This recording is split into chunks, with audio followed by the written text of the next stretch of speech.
ધોરણ 10માં 17મા પાઠમાં આપણો બીજો ટોપિક છે બેરોજગારી.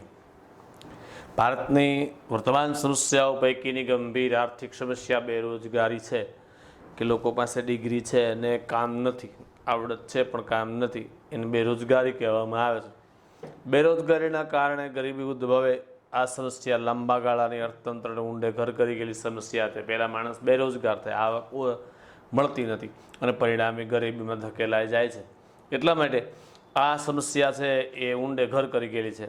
વિશ્વના મોટાભાગના દેશો બેરોજગારીની સમસ્યાથી પસાર થઈ રહ્યા છે. મોટાભાગના દેશો છે એમાં બેરોજગારીનો પ્રશ્ન ઉદ્ભવી રહ્યો છે. હવે આપણે બેરોજગારીનો અર્થ, જો અહીંથી આ પ્રશ્ન છે એ બોર્ડની અંદર 4 માર્કમાં ડી વિભાગમાં પૂછાય છે, એટલે અગત્યનો પ્રશ્ન છે. બરાબર, ધ્યાનથી ભણવું. જે પુખ્ત વયથી વ્યક્તિ પુખ્ત વય એની ઉંમર કેવી છે? 15 થી 60 વર્ષ. 14 વર્ષ તો બાળક કહેવાય. 15 વર્ષથી 60 વર્ષ સુધીની ઉંમર હોય, જે બજારમાં પ્રવર્તમાન વેતન દરે અત્યારે જે મજૂરીનો ભાવ હાલે છે એ ભાવે કામ કરવાની ઈચ્છા હોય અને એની કામ કરવાની વૃત્તિ, કામ કરવાની દાનત હોય, કામ કરવા યોગ્ય શક્તિ, કામ કરવા જે કામ કરવાનું છે એના યોગ્ય શક્તિ હોય અને યોગ્ય લાયકાત ધરાવતી હોય અને કામની શોધમાં હોય, કામ ગોતવા માટે હળિયાપાટી કરતા હોય, છતાં જો કામ ન મળે તો એ મેળવી શકતો ન હોય તો એ વ્યક્તિને બેકાર કહેવાય અને અથવા બેરોજગાર કહેવાય. અને આવી ઝાઝી સામૂહિક પરિસ્થિતિની બેરોજગારી કહેવાય. એક કરતાં ઝાઝા વ્યક્તિઓ આવા છે તો એને બેરોજગારીની સમસ્યા કહેવાય છે. આવી બેકારી ફરજિયાતપણે તે ભોગ, એની ઈચ્છા નથી કે ભાઈ મારે ઘેરે બેસીને આરામ કરવો છે, પણ કામ ગોતવા છતાંય મળતું નથી એટલે ફરજિયાત ભોગવે છે. તેને ઈચ્છા વિરુદ્ધની કે અનૈચ્છિક બેકારી કહી. પોતાની ઈચ્છાથી વિરુદ્ધ, પોતાને અનૈચ્છિક ઈચ્છા નથી છતાં એને બેકાર રહેવું પડે છે. જો કોઈ વ્યક્તિ પ્રવર્તમાન બજારમાં વેતન દર કરતાં વધુ વેતન માગે, 300 રૂપિયા મજૂરી હાલે છે અને 15 થી 60 વર્ષની ઉંમરનો કોઈ વ્યક્તિ એમ કે મને તો 400 મળે તો જ આવું છે, તો એ વધુ વેતન માંગ્યું કહેવાય. બરાબર. પછી 15 થી 60 વર્ષની વચ્ચેના વય જૂથનો જેનો સમાવેશ ન થયો, 15 થી નાનો હોય ને 60 થી વધારે હોય તો બરાબર છે, અથવા તો અપંગ હોય, અશક્ત, કામ કરી શકે એવી શક્તિ ધરાવતો ન હોય, કોઈ ગંભીર રોગથી ઘેરાયેલો હોય, રોગિષ્ટ હોય, વૃદ્ધ 60 વર્ષથી વધારે હોય, આળસુ એટલે તો કે બધું ભવિષ્યકાળમાં વાત થાય, કરશું, કરવામાં આવશે, કરીશું, શું ઉતાવળ છે, બેઠો રહીએ કામ કરવા ન જાય, આળસુ કહેવાય. ગૃહિણી એટલે આપણી મમ્મી જે પગાર નોકરી કરવા ન જ જાતી, ઘરકામ કરે છે અને ગૃહિણી કહેવામાં આવે છે. ગૃહિણી છે એ ઘરકામ કરે છે પણ એ ઘરકામની અંદર કોઈ એની આવક ગણવામાં આવતી નથી, કારણ કે સવારથી સાંજ સુધી એ ઘરનું કામ કરે છે, તો એ ગૃહિણી. જેઓ શક્તિ હોવા છતાં કામ કરવાની વૃત્તિ કે તૈયાર ધરાવતા ન હોય, એની પાસે તાકાત છે છતાં એ કામ કરવાની વૃત્તિ એટલે પોતાની ઈચ્છા ધરાવતો હોય અથવા કામ કરવા તૈયાર ન થતો હોય એવી વ્યક્તિ બેરોજગાર ગણાય. આ એની મર્યાદા છે, આને બેરોજગાર કહેવાય. આની મર્યાદા, જો આ પ્રમાણના લક્ષણો ધરાવતા હોય તો એ કામ નથી તો એને બેરોજગાર કહી શકાય નહીં. હવે અહીંથી આપણો પ્રશ્ન પાછળ બેરોજગારીનો અર્થ આપો અને બેરોજગારીના મુખ્ય સ્વરૂપો જણાવો એવો પ્રશ્ન પૂછી શકાય. ભારતીય અર્થતંત્રમાં બેરોજગારીના કેટલાક મુખ્ય સ્વરૂપો છે. જો પહેલું છે ઋતુગત બેરોજગારી. જો બેટા આ પોઈન્ટ પાડીને લખવાનું છે, 1 2 3 4 5 6 ક્રમ આપીને લખવાનું છે, યાદ રાખવાનું છે, પહેલાં નામ લખવાનું છે અને પછી એની પાછળ એની વ્યાખ્યા. ભારતમાં કૃષિ ક્ષેત્રે સિંચાઈની અપૂરતી સગવડતા, આપણે પૂરેપૂરી સિંચાઈ હજી પ્રાપ્ય કરી શકાય નથી. વરસાદની અનિયમિતતા, ક્યારેક આપણે વરસાદ વહેલો આવે વહેલો જાય, વહેલો આવે મોડો જાય, મોડો આવે વહેલો જાય, મોડો આવે મોડો જાય, ક્યારેક અતિ આવે ને ક્યારેક છાટા સ્વરૂપે આવે, બધી જ રીતે અને આપણને નુકસાન કરે છે. અને વૈકલ્પિક રોજગારીની તકોનો અભાવ. વૈકલ્પિક રોજગાર, જો ખેતી નથી તો આપણી પાસે બીજો વિકલ્પ પણ નથી. પહેલો ખેતી નથી, હમણાં આપણા ગામમાં કારખાનામાં કામ કરી આવશું કે આપણા નજીકના કારખાનામાં કામ, વિકલ્પ પણ નથી. 3 થી 5 માસ બેરોજગાર રહેવું પડે છે તો તેને ઋતુગત કે મોસમી બેરોજગાર કહેવામાં આવે છે. બરાબર છે. 3 મહિનાથી શરૂ થાય ને 5 મહિના સુધી એને બેકાર રખડવું પડે તો એને મોસમી ઋતુગત બેરોજગારી કહેવાય. દાખલા તરીકે કોઈ વ્યક્તિ છે એના ખેતરની અંદર ચોમાસું પાક લીધો, પછી શિયાળુ થોડો પાક થશે, શિયાળુ પાક લઈ લે, પછી ઉનાળુ પાકનું પાણી નથી એની પાસે, તો એ જે ત્યાં કામ કરવાવાળા લોકો છે એ 4-5 મહિના બેકાર રખડે છે. એને ઋતુગત બેરોજગારી કહેવામાં આવે છે. બીજું ઘર્ષણજન્ય બેરોજગારી. જૂની ટેકનોલોજી સ્થાને નવી ટેકનોલોજી આવે ત્યારે અમુક સમય માટે શ્રમિક બેરોજગાર પડે તેને ઘર્ષણજન્ય બેરોજગારી કહેવામાં આવે છે. જૂના જમાનામાં ઓફિસોની અંદર કરવામાં આવતી ટાઈપરાઇટરથી બધી અરજીઓ અને આમ તેનો બધું કામ ટાઈપરાઇટરથી કરવામાં આવતું. હવે ટાઈપરાઇટર માણસને આવડે છે, પરંતુ હવે કંપનીએ ટાઈપરાઇટરની જગ્યાએ કોમ્પ્યુટર લીધું. કોમ્પ્યુટર આવડતું હતું તો એને 3 મહિના કોર્સ કરવા જવો પડે કોમ્પ્યુટરનો.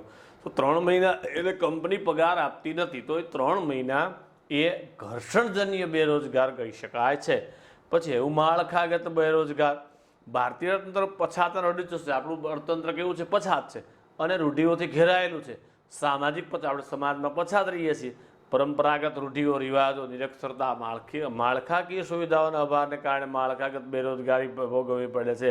હવે પરંપરાગત રૂઢિઓ છે એને આપણે વળગી રહ્યા છીએ કે ભાઈ કોઈનું મૃત્યુ થાય તો આપણે આપણા લાગતા વળગતા વ્યવહારવાળાને બધાને જમવાનું કહેવું જઈ અને એમાં પૈસો વેડફી નાખે છે.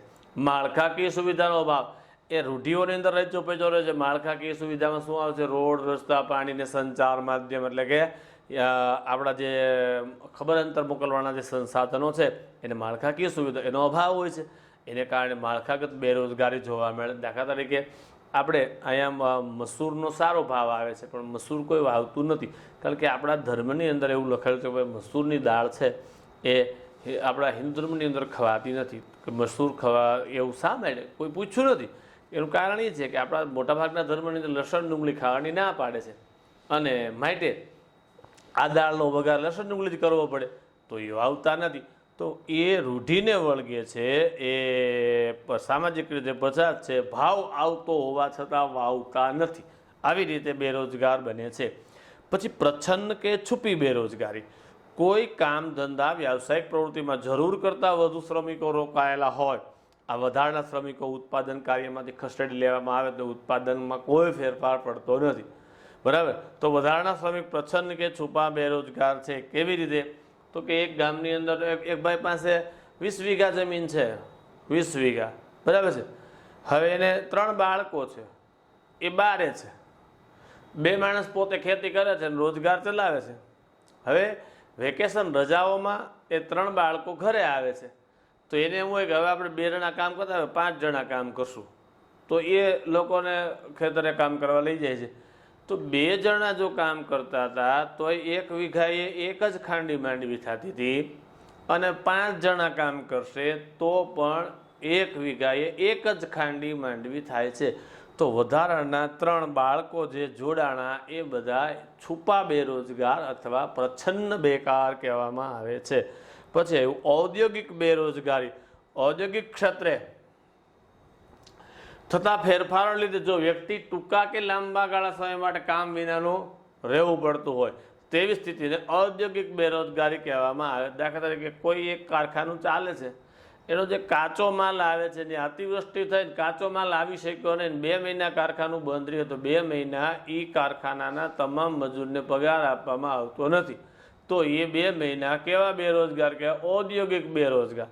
ક્યારેક એવું બને કે એ કારખાનું જે એરિયામાં આવ્યું છે ત્યાં કોઈ સબસ્ટેશન ડ્રીપ થઈ ગયું, બંધ થઈ ગયું, એને રિપેરિંગ કરતાં 15 દિવસ લાગે એમ છે. 15 દિવસ એ કારીગરો છે છૂટા કરી દેવામાં આવે.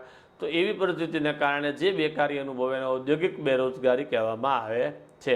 હવે એવું શિક્ષિત બેરોજગાર. આની અંદર ઓછામાં ઓછું માધ્યમિક શિક્ષણ 10 પાસ હોય તો જ એની ગણતરી થાય. જો વ્યક્તિ બેરોજગાર હોય તો એને શિક્ષિત બેરોજગાર કહેવાય છે. 10 સુધી ભણ્યો હોય અને પછી એને કામ ન મળે તો એ શિક્ષિત બેરોજગારમાં આવે છે. બરાબર? અહીંયા પ્રશ્ન આપણો પૂરો થાય છે. 4 માર્કનો પ્રશ્ન, 6 મુદ્દા અને વ્યાખ્યા આગળ લખવાની હતી. ભારતમાં બેરોજગારીનું પ્રમાણ. ભારતમાં બેરોજગારીનું પ્રમાણમાં રાજ્યવાર પરિસ્થિતિ અલગ અલગ જોવા મળે છે. રોજગાર વિનિમયની કચેરી રોજગાર વાંચુઓની નોંધણી કરાવવામાં ઉદાસીનતાને કારણે સંખ્યાનો તેનો ચોક્કસ પ્રમાણ અંદાજ કાઢવો મુશ્કેલ છે. દરેક રાજ્યમાં દરેક જિલ્લા મથકે એક રોજગાર વિનિમય કચેરી આવેલી હોય છે ગવર્મેન્ટની. અહીંયા જેના 18 વર્ષની ઉંમર થાય પછીના સર્ટિફિકેટો લઈ અને એ આ કચેરીમાં નોંધાવી દે છે, એનું નામ કોમ્પ્યુટરમાં સબમિટ થઈ જાય છે. પછી એવી કોઈ કંપની અથવા તો ગવર્મેન્ટને એવા માણસોની જરૂરિયાત પડે તો એમાંથી એને ઇન્ટરવ્યૂ મોકલે છે, પાસ થાય તો એ નોકરી માટે લાગી જાય છે. તો દરેક વ્યક્તિની ફરજમાં એવું બને છે કે ભાઈ 18 વર્ષ થઈ ગયા છે, આપણે રોજગાર વિનિમય કચેરીમાં નામ નોંધાવી દેવું જોઈએ. બરાબર, દરેક લોકો એવું કરતા નથી, એટલે ચોક્કસ એનો આંકડો આપવો મુશ્કેલ છે, પણ એક અંદાજ પ્રમાણે જોઈએ તો તેમ છતાં ભારત સરકારના શ્રમ અને રોજગાર મંત્રાલય દ્વારા જે નેશનલ સેમ્પલ સર્વે NSSના આધારે ભારતમાં બેરોજગારી વ્યાપકતાનો ખ્યાલ આવે. આપણું શ્રમ અને રોજગાર મંત્રાલય જે દિલ્હીમાં આવેલું છે એણે એક સર્વે કર્યું, નેશનલ સેમ્પલ સર્વે NSS. એના દ્વારા જે આપણી પાસે આંકડા પ્રાપ્ય છે એ પ્રમાણે આપણે બેરોજગારીપણું કેટલું ફેલાયેલું છે એનો ખ્યાલ આવશે. 2011ની વસ્તી ગણતરીએ 116 મિલિયન લોકો રોજગારીની શોધમાં હતા. એમાંથી 32 મિલિયન લોકો છે એ અશિક્ષિત બેરોજગાર હતા, જે ભણેલા નહોતા. 84 મિલિયન શિક્ષિત બેરોજગારો હતા, જેઓની ઉંમર 15 થી 24 વર્ષની છે. તેમાં અંદાજે 4.70 કરોડ લોકો બેકાર હતા. 15 થી 24 વર્ષની ઉંમરના 4.70 કરોડ લોકો બેકાર હતા. લેબર બ્યુરોના સર્વે પ્રમાણે, લેબર એટલે મજદૂર બ્યુરો એક ચાલે છે, એના સર્વે મુજબ 2013 બેરોજગારીનો દર 5.4% જોવા મળ્યો હતો. અને ગુજરાતમાં દર 1012 વ્યક્તિ એટલે 1.2% લોકો બેરોજગાર. 1000 વ્યક્તિએ 12 વ્યક્તિઓને કામ ધંધો મળતો નથી, 1.2% થયું. ભારતમાં 2009-10ના દર 1000 શહેરી વિસ્તારમાં 34 વ્યક્તિ 3.4%, જ્યારે ગ્રામ્ય વિસ્તારમાં 16 વ્યક્તિ 1.6% બેરોજગાર હતી. બરાબર છે. 2009-10ના સર્વેમાં જો શહેરમાં 34, અહીંયા 16, એવું કેમ? તો કે ગામડાની અંદર મુખ્ય વ્યવસાય ખેતી હોય છે. બરાબર છે, એટલે કે એ બાળક બેરોજગારને બદલે ખેતીમાં કામમાં જોતરાય છે, એટલે ત્યાં પ્રમાણ ઓછું હોય છે. શિક્ષિત બેરોજગારનું પ્રમાણ શહેરોમાં વધુ જોવા મળ્યું હતું. 2013માં સ્ત્રીઓની બેરોજગારી 7.7%, સ્ત્રીઓ છે એ 7.7% 2013ની અંદર બેરોજગાર હતી. ભારતમાં સિક્કિમ, કેરલા, પશ્ચિમ બંગાળ, ઉત્તર પ્રદેશ, છત્તીસગઢ, જમ્મુ કાશ્મીર, ત્રિપુરા જેવા રાજ્યોમાં બેરોજગારનું પ્રમાણ વધારે ઊંચું જોવા મળે. શિક્ષણનું પ્રમાણ ઊંચું છે, બરાબર, અથવા તો ગરીબીનું પ્રમાણ ઊંચું છે, એને કારણે બેકારોની સંખ્યા વધારે જોવા મળે છે. જ્યારે હિમાચલ પ્રદેશ, હરિયાણા, કર્ણાટક, ચંડીગઢ અને ગુજરાતમાં બેરોજગારનું પ્રમાણ ક્રમશઃ નીચું રહ્યું છે. આપણા જે રાજ્યો છે એમાં ખેતી વ્યવસાય સારો ચાલે છે, બીજા બે વ્યવસાયો સારો ચાલે છે, એટલે ત્યાં ધીમે ધીમે બેરોજગારીનું પ્રમાણ નીચું જોવા મળે છે. ગુજરાતમાં રોજગારીના ક્ષેત્રો સારી અને નોંધનીય પરિસ્થિતિ છે. ગુજરાતની અંદર જે પરિસ્થિતિ સર્જાણે છે રોજગારી આપવામાં, નોંધનીય પરિસ્થિતિ સારી એવી જોવા મળે છે.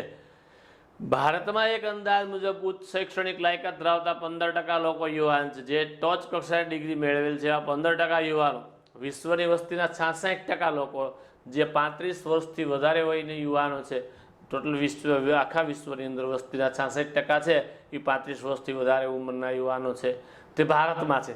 ભારતે જો વિશ્વમાં યુવાઓના દેશ થકી મહાસત્તા બનવાની દિશામાં આગળ વધવું હશે તો ભારતમાં બેરોજગારી વરવા સ્વરૂપને બદલાવવું પડશે. આ 66% યુવાનો છે એને આપણે કામ આપી દઈએ તો આપણે યુવાઓના દેશ તરીકે અને સારા વિકસિત દેશ તરીકે આગળ આવવું હોય તો આ બેરોજગારીનો પ્રશ્ન, જે યુવાનો બેકાર રખડે છે, એને આપણે કામ ધંધો આપવો પડશે. ભારતમાં બેરોજગારીનો સમસ્યા વધુ ઘેરી બનવા પાછળ મુખ્ય જવાબદાર કારણો વસ્તી વધારો. સૌથી વધારે પ્રશ્ન બેરોજગારી બને છે એનું કારણ મોટામાં મોટું વસ્તી વધારો છે. બરાબર છે, કારણ કે વસ્તી વધારાને કારણે જેટલા લોકો કામ માટે ઈચ્છિત છે એટલું કામ પેદા કરી શકાતું નથી, માટે બેરોજગારીનો પ્રશ્ન ઊભો થાય. માત્ર ને માત્ર સૈદ્ધાંતિક જ્ઞાન આપણે જે ભણી રહ્યા છીએ એ જ્ઞાન માત્ર સિદ્ધાંતમાં જ ઉપયોગમાં આવે છે, એનું પ્રેક્ટિકલ નોલેજ આપણી પાસે છે નહીં. દાખલા તરીકે તમે અત્યારે 10મામાં છો, તમે 10મું કાલે પાસ થઈ જશો, પાસ થઈને પછી તમને આવડે શું? આ ચોપડીનું જ્ઞાન તો ક્યાંય કામમાં નથી આવવાનું. તમને ઘરનો ફ્યુઝ બાંધતા ન આવડતો હોય, કારણ કે આપણી પાસે સૈદ્ધાંતિક જ્ઞાન છે. પ્રાયોગિક જ્ઞાન એટલે કે પ્રેક્ટિકલ જ્ઞાનનો અભાવ, ટેકનિકલ જ્ઞાન કે કૌશલ્યનો અભાવ. ટેકનોલોજીનું કોઈ જ્ઞાન નથી, કોઈ કૌશલ કે આવડત નથી. પૂર્ણ કક્ષાની રોજગારી ઊભી કરી શકાવાની નિષ્ફળતા. આપણે 100% પૂર્ણ કક્ષા સંપૂર્ણ સમય રોજગારી આપવા માટે નિષ્ફળ રહ્યા છે. હવે જો આપણે આપણા વિસ્તારમાં આવી જે શાળાઓ આવેલી છે અમુકને ખબર નથી કેવી, તો કે બુનિયાદી, ઉત્તર બુનિયાદી અને વ્યવસાયલક્ષી. આની અંદર વિષયો તો આવે જ છે, પણ એક પ્રેક્ટિકલનો ટેકનિકલ વિષય ફરજિયાત હોય છે. દાખલા તરીકે બુનિયાદી શાળામાં ભણવાવાળા વિદ્યાર્થી છે એ વાઇન્ડિંગ વિષય રાખે, વાઇન્ડિંગ, પંખા રિવાઇન્ડિંગ કરવા એવો વિષય રાખે, તો એ બાળક જ્યારે 8, 9, 10 થઈને ભણીને બહાર નીકળે ત્યારે એને પંખા બાંધતા આવડે. વેકેશનની અંદર શોરૂમમાં જે ગેરંટેડ પંખા હોય અને બળી ગયા હોય રિપેરિંગ કરવા માટે આવે તો કે ભાઈ માલ મટીરિયલ તમારું, મને 300 રૂપિયા આપજો. રોજના 2 પંખા આવે, 600 રૂપિયાની આવક થાય, કારણ કે એને આવડે છે, આપણને આવડતો નથી. બરાબર છે. એટલે આપણે એનો પૂર્ણપણે રોજગારી સફળ થઈ શક્યા નથી. ખેતી ક્ષેત્રે વરસાદની અનિયમિત, આપણું ખેતી છે એ વરસાદને કારણે બગડે છે, અનિયમિત છે. બરાબર છે. અનિયમિત એટલે ક્યારેક વધારે આવે, ક્યારેક ઓછો આવે, ક્યારેક ન પણ આવે. બરાબર છે. આને કારણે આપણે ખેતી વારંવાર નિષ્ફળ જવાની જોખમો રહેલા છે. આ જોખમનું વધુ પ્રમાણ, કૃષિ વ્યવસાયમાં રસ ઘટવો. હવે આજે છોકરાઓને એગ્રીકલ્ચરમાં ભણીને નોકરી કરવી છે, પણ એ એગ્રીકલ્ચરના નિષ્ણાતને પોતાના ભાગમાં આવેલી ખેતી કરવી નથી.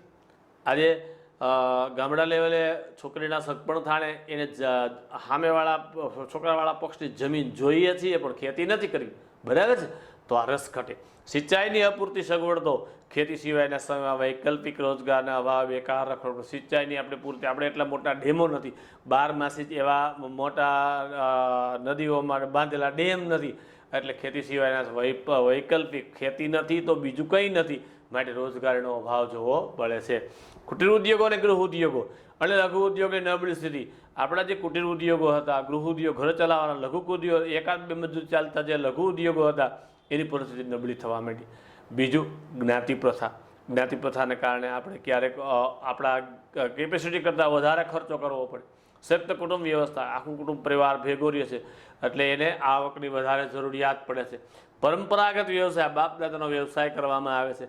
કૌટુંબિક ધંધામાં જ રોકાઈ રહેવું પડે. આપણા બાપ દાદાનો જે ધંધો છે એમાં તેને ફરજિયાત રોકાઈ રહેવું પડે. અન્ય નવા વ્યવસાય કે ઉદ્યોગ શરૂ કરવામાં સાહસનો અભાવ. નવો ઉદ્યોગ કે નવું સાહસ કરવા માટે, નવો ધંધો કરવા માટે એનામાં સાહસ નથી, કારણ કે એને ડર લાગે છે કે આપણે બધા સંયુક્ત રહીએ છીએ, આપણી પાસે એક ઇન્કમ છે, આપણી પાસે એક રકમ છે, એ વાપરી નાખશું, નહીં ના ધંધો નહીં હાલે તો ડર, એટલે સાહસ કરી શકતો નથી. એની પાસે વિશિષ્ટ પ્રકારનું જ્ઞાન, કૌશલ્ય કે તાલીમ કે અનુભવની ખામી. જ્ઞાનય નથી, કૌશલ્ય નથી, તાલીમ, એને કોઈ બાબતનો અનુભવ પણ નથી, એની આપણને ખામી જોવા મળે છે. શ્રમની અગતિશીલતા. શ્રમની અગતિશીલતા એટલે શું? તો કે એક માણસ પાસે એક ડિગ્રી છે, આવડત છે, એ જુનાગઢની અંદર એ છે, જુનાગઢની અંદર એ કામ ધંધો ગોતવા માટે મળે, જુનાગઢમાં એને કામ ધંધો નથી મળતો, તો એને કોઈ એવા નજીકના સંબંધી મળી જાય, ભાઈ તારે આ ડિગ્રી પ્રમાણે કામ કરવું હોય તો મારી પાસે એક નોકરી છે, તને આટલો પગાર આપશે. તો કે હા આપણે કરવું છે. પછી તરત જ એ ભાઈ પૂછે કે ભાઈ મારે જવાનું છે ક્યાં? તો કે બેટા તારે જવાનું તો છે મધ્ય ભારતમાં, મધ્યપ્રદેશમાં. તો કે એટલે બધે ત્યાં મારું કોણ? એ માણસ પગાર મળતો હોવા છતાં એને ત્યાં જવું નથી, જુનાગઢમાં બેકાર રખડવું છે. એટલે શ્રમની અગતિશીલતા. માનવ શ્રમનું ખામી ભરેલું આયોજન. આપણી પાસે જે માણસો છે એનું જે આયોજન કરવાનું છે એ ખામી ભરેલું.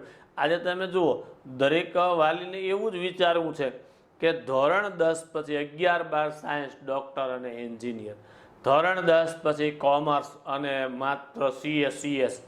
આ બધું કેટલું અઘરું છે એ એને ખબર નથી, અને એ યુવાધનને એમાં જોતરે છે, સક્સેસ નથી થતા, એટલે ખામી ભરેલું આયોજન.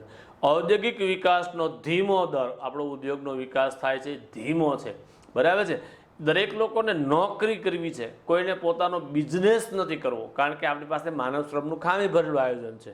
બચત વૃત્તિનો ઓછો દર. જેટલા પૈસા આવ્યા એટલું 1લી તારીખે સુધીમાં ઉડાડી દેવાય, 31મી તારીખે પૂરું, 1લી તારીખે નવો પગાર આવી જશે. તેથી મૂડી સર્જનના દરમાં ઘટાડો. બચાવી અને મૂડીનું એક સર્જન કરવાનો લોકોમાં જે દર હોવો જોઈએ એનો ઘટાડો છે. પરિણામે નવા ધંધા ઉદ્યોગ રોકાણમાં અભાવે શરૂ ન થઈ શકવા જેવા અનેક કારણો છે. નવા ધંધા ઉદ્યોગ, મૂડી નથી તો નવો ધંધો ઉદ્યોગ થઈ શકે નહીં, અને એને કારણે બેરોજગારી ઉત્પન્ન થાય છે. હવે બેરોજગારી ઘટાડવાના ઉપાયો. બેરોજગારી સમસ્યા આપણા આયોજનની એક સૌથી નબળી કડી છે. આપણા આયોજનમાં જે આપણે આગળ વધી રહ્યા છીએ એમાં સૌથી નબળામાં નબળી કડી બેરોજગારી. બરાબર છે. એ સમસ્યા છે. ગરીબી અને બેરોજગારી બંને સગી બહેનો છે. પહેલા બેરોજગારી આવે છે, પછી ગરીબી વાહવાય આવી જાય. બે સગી બહેનો છે, એક બે વચ્ચે સમસંબંધ, એક સરખા સંબંધો છે. ગરીબીનું મુખ્ય કારણ બેરોજગારી છે. માણસને કામ ન મળે, આવક ન થાય, ગરીબ બની જાય છે. આ પડકારરૂપ સમસ્યાના અસર યુવા શિક્ષિત વ્યક્તિઓ વિશેષ છે. જે યુવાનો છે, ભણેલા છે, એની ઉપર આ વધારે અસર જોવા મળે. જેવી કે તેઓ શિક્ષણ વિશેના રસ રુચિ અભિગમનો ઘટાડો.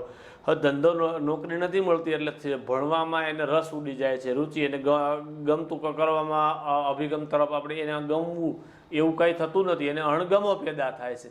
સામાજિક અને માનસિક પરિસ્થિતિ પર વિપરીત પડી, એને કારણે સમાજમાં અને આપણા મગજ ઉપર ખોટી અસર. ભણીને શું કરું, નોકરી તો નથી, એવો વિચાર ઉદ્ભવે, નેગેટિવ વિચાર ઉદ્ભવે છે.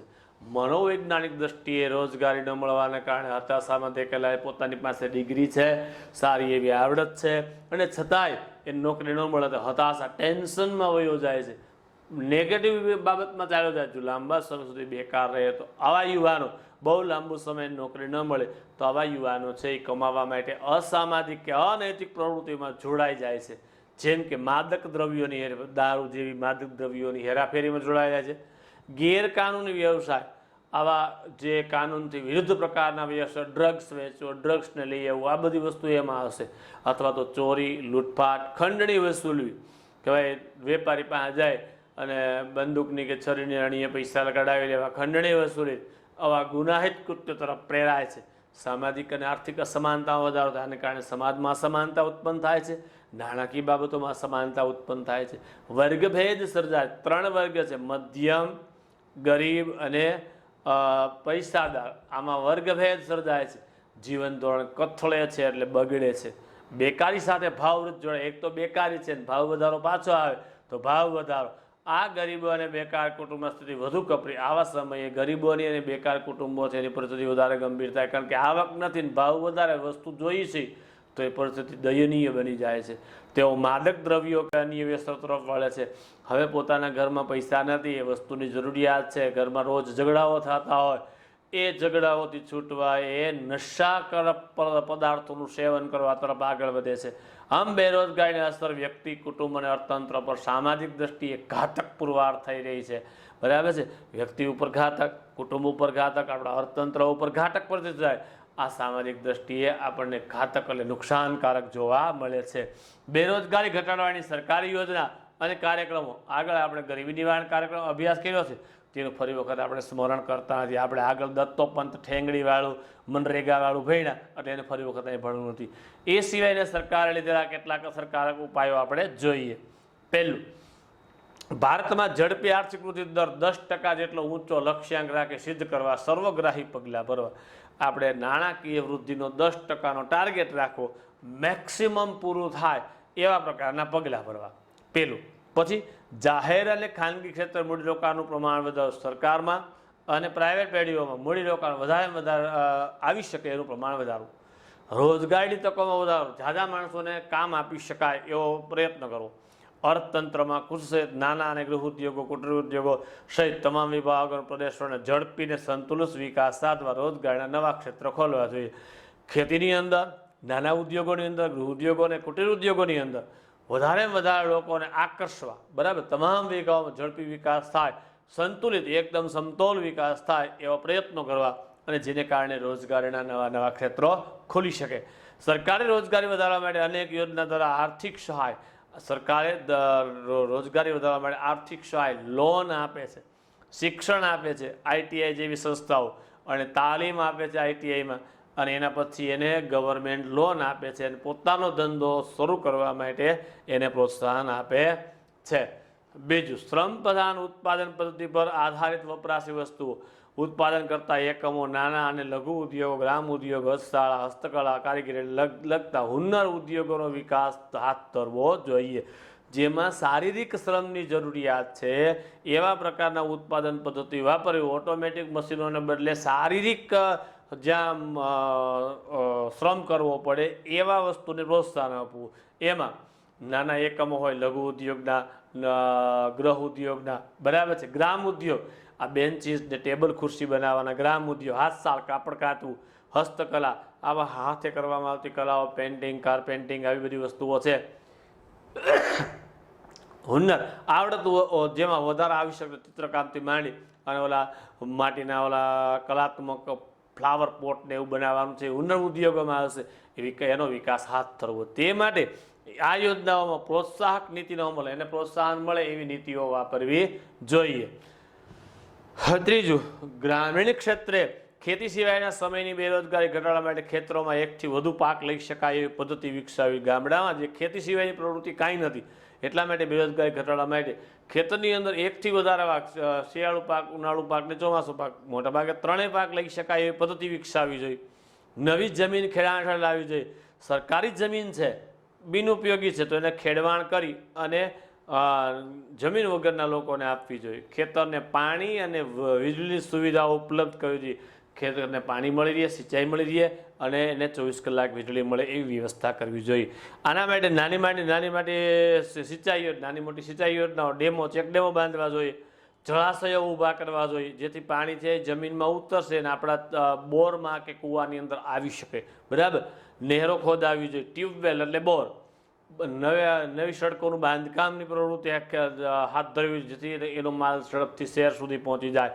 આવી સંલગ્ન પ્રવૃત્તિઓમાં શ્રમ પ્રધાન છે, ઘણા બધાનું કામ પણ મળશે. દાખલા તરીકે મરઘા બતકા ઉછેર કેન્દ્ર, પોએટ્રી ફાર્મ કહેવાય. બરાબર.